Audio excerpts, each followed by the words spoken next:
I've been messing around with this cloak script that I was given, and I have successfully gotten it working using a ammunition source. Um, Currently, the battery is the ammunition source. I would ideally wanted to use the laser designator battery, but I figured this is probably a little easier because I wanted to make it where as you used it, it consumed battery life, and I'm not quite there yet. But basically, with this, I've got 3 batteries in each uh, inventory slot as a test. I have a check that I've added to the script that the first thing it does is it checks a uniform for a battery. If there's not one there, then it checks the vest. If there's not one there, then it checks the backpack. Um, I'm going to show you what it does.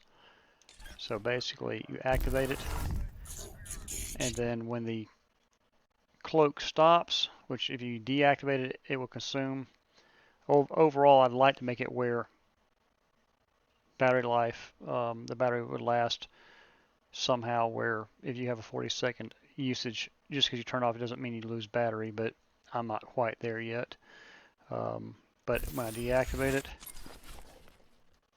there's no longer a battery in the inventory here. There's one there, and there's one there. If you activate it again, and I deactivate it, I now no longer have a battery there, but I do have one there. Activate it again. I deactivate it, and now I've lost all the batteries.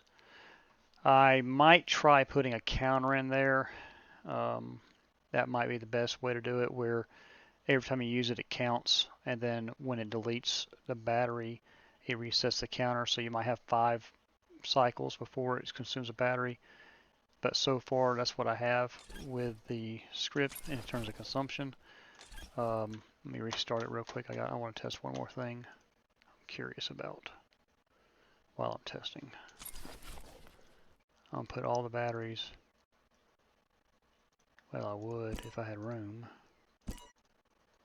Put all the batteries in the uniform. Deactivate it. And it did exactly what I was hoping. I only removed one. So that was one test I wanted to see. I'm gonna work on putting a counter in there, and I'm thinking there'll be config. How many cycles do you want each battery to have? Um, and go from there. I may actually make it where if you use the full cycle, it watches the counter, and then based on when you cancel it, say you have a 40-second cycle. If you use 20 seconds of it, it'll remove half of your usage count. Thinking about doing something like that actually might be better, and it would be more along the lines of what I'm interested in.